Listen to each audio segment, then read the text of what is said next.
Here we go. Here we go.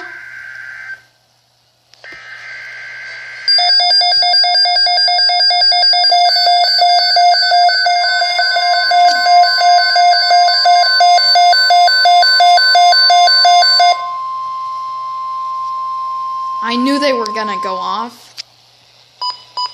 The National Weather Service has issued severe thunderstorm watch number 200. We're under a severe thunderstorm watch. Effective until 11 p.m. Central Daylight Time. This watch includes the following counties: in Oklahoma, Canadian, Cleveland, Grady, Kingfisher, Logan, McLean, Oklahoma, and Payne. Remember, a severe thunderstorm watch means that conditions are favorable for the development of severe weather, including large hail and damaging winds, and close to the watch area. While severe weather may not be imminent, persons should remain alert for rapidly changing weather conditions and listen to later statements and possible warnings. Stay tuned to NOAA Weather Radio, commercial radio and television outlets, or internet sources for the latest severe weather information.